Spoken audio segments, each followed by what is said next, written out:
अस्सलाम वालेकुम। उम्मीद है आप सब खैरियत से होंगे। आज का हमारा टॉपिक है जी types of statements in audit and their impact on our audit opinion.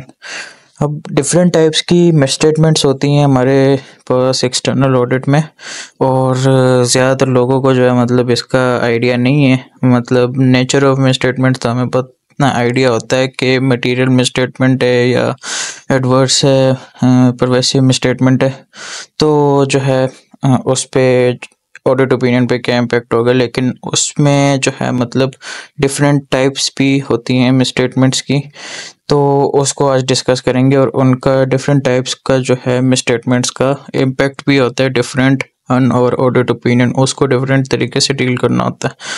तो वो आज की वीडियो में हम डिस्कस करते हैं। तो चलिए स्टार्ट करते हैं। सबसे पहले हम डिस्कस करेंगे टाइप्स ऑफ स्टेटमेंट्स के कितनी टाइप्स होती हैं, और फिर हम डिस्कस करेंगे कि उनका इम्पैक्ट जो है हमारे ऑडिट ओपिनियन पे क्या है। ठीक है, पहले जो है there are 3 types of statements. 3 types की स्टेटमेंट्स होती हैं। फर्स्ट में हमारे पास आ जाती है फैक्चुअल स्टेटमेंट्स, सेकंड में आ जाती है जजमेंटल स्टेटमेंट्स एंड थर्ड में आ जाती है प्रोजेक्टेड स्टेटमेंट्स। तीनों को जो है हम वन बाय वन डिस्कस करेंगे, और उसके बाद फिर हम इसका इम्पैक्ट देखेंगे ऑन आवर ऑडिट ओपिनियन। तो फर्स्ट नंबर पे हमारे पास है फैक्चुअल स्टेटमेंट्स। फैक्चुअल स्टेटमेंट्स क्या होती हैं कि वो वाली स्टेटमेंट जो मतलब क्लियरली विदाउट एनी जो है वो जजमेंट, विदाउट एनी जो है वो ऑब्जेक्शन जो है वो क्लियर स्टेटमेंट्स हो, और वो जो है जिनका हमारे पास कंक्रीट एविडेंस भी मौजूद हो।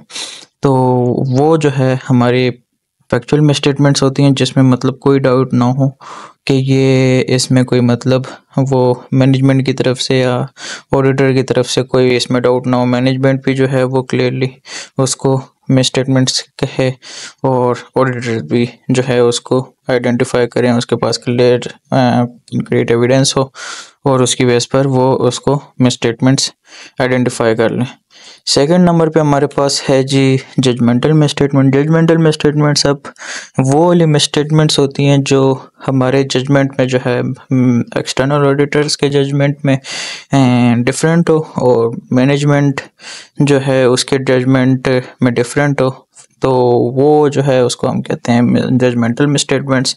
इसकी एग्जांपल हमारे पास हो सकती है कि एस्टिमेट्स जहाँ पर इन्वॉल्व हों, फॉर एग्जांपल डेप्रिसिएशन रेट्स।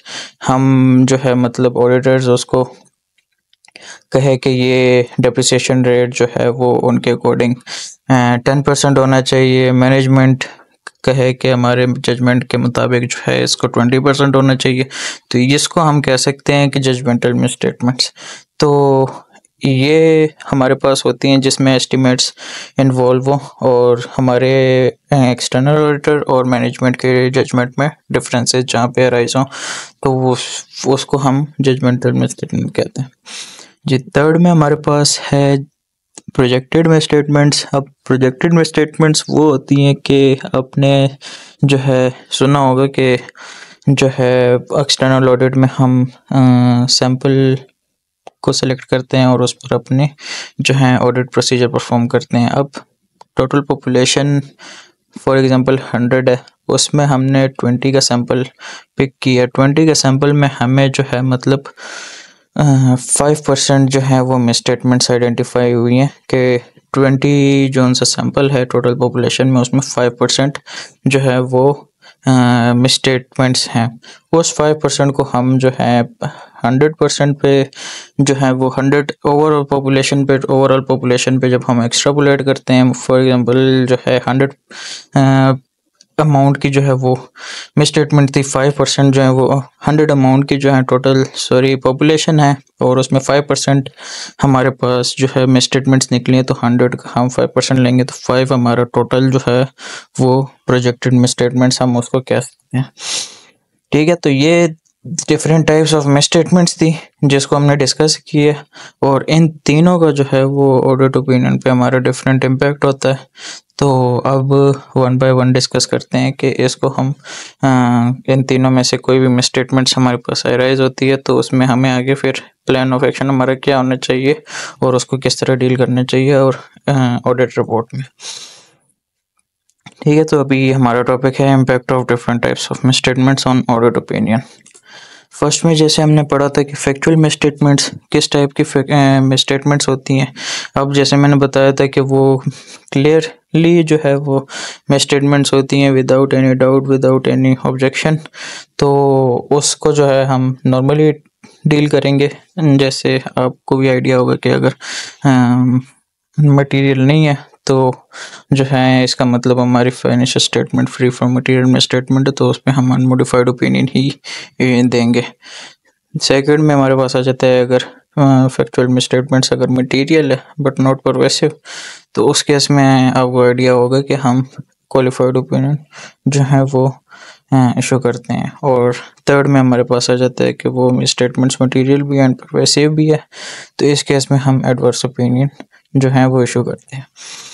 ठीक है, तो ये सिंपल सा है। इसमें नॉर्मली जैसे हम मेजरमेंट्स को डील करते हैं तो वही है, उसी तरह अपने इसको भी अकाउंट फॉर करना। और सेकंड में हमारे पास आ जाते हैं जजमेंटल मिसस्टेटमेंट्स। अब जजमेंटल मिसस्टेटमेंट जैसे हमने डिस्कस किया था कि वो मैनेजमेंट और एक्सटर्नल ऑडिटर के जजमेंट में डिफरेंसेस अगर राइज होते हैं तो वो जो है जजमेंटल मिसस्टेटमेंट्स होती हैं, जिसमें मैंने आपको एग्जांपल भी दी थी डिप्रिसिएशन रेट की।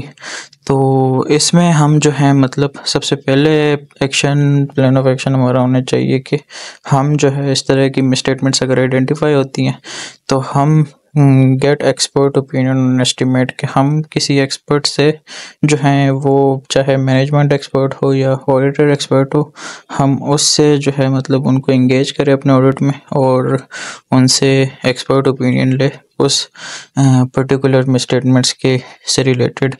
और अगर उस केस में हमारे फिर जो है मतलब मिसस्टेटमेंट स्टिल वो मैनेजमेंट की अगर जजमेंट ठीक हो तो फिर तो जो है कोई इशू नहीं, फिर आप क्लियर अनमोडिफाइड ओपिनियन हम इशू करेंगे।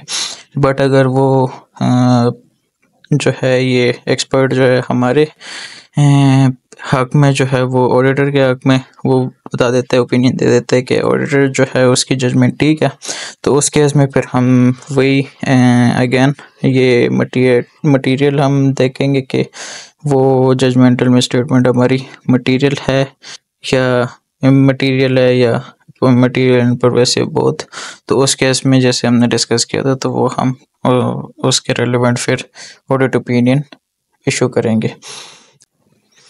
जी, लास्ट में हमारे पास जो है आ जाती है प्रोजेक्टेड मिसस्टेटमेंट। प्रोजेक्टेड मिसस्टेटमेंट का जैसे हमने डिस्कस किया था कि वो हमने सैंपल पे अगर अपने ऑडिट प्रोसीजर परफॉर्म किए और उसमें हम मिसस्टेटमेंट्स आइडेंटिफाई करें तो उसको हम एक्सट्रापोलेट करते हैं ओवर द पॉपुलेशन, और वो हमारे पास जो है उसमें टोटल पॉपुलेशन में हमारे पास एक एस्टिमेटेड जो है मिसस्टेटमेंट्स निकल आती हैं कि ये misstatements total amount of misstatements इतनी हो सकती है हमारे टोटल पॉपुलेशन में।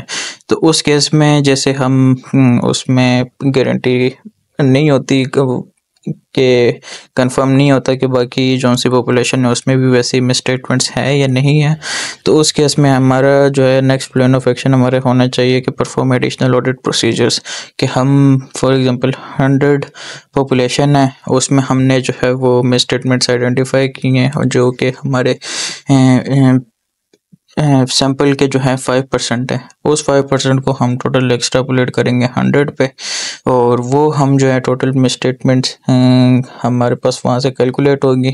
100 का 5% जो है फॉर एग्जांपल 5 हमारी मिसस्टेटमेंट्स हैं, तो उस मिसस्टेटमेंट को हम अपनी मटेरियलिटी के साथ वो कंपेयर करेंगे। हमारी मटेरियलिटी से अगर एक्सेस हुआ तो उस केस में फिर हम एडिशनल ऑडिट प्रोसीजर परफॉर्म करेंगे उसको फर्दर वेरीफाई करने के लिए कि जो है बाकी पॉपुलेशन में भी वैसे मिसस्टेटमेंट हैं जो हमने प्रोजेक्ट किए हैं, ये बाकी पॉपुलेशन ठीक है।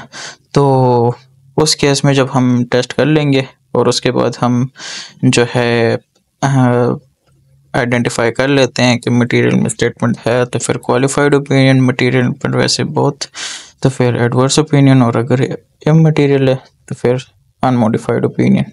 ठीक है, तो ये आज की वीडियो में जो है डिफरेंट टाइप्स ऑफ मिसस्टेटमेंट्स हमने डिस्कस की और उसका इम्पैक्ट भी कि इसको किस तरह डील करना चाहिए हमें ऑडिट में। तो उम्मीद है आपको वीडियो अच्छी लगी होगी। मिलते हैं अपनी नेक्स्ट वीडियो में। अल्लाह हाफिज़।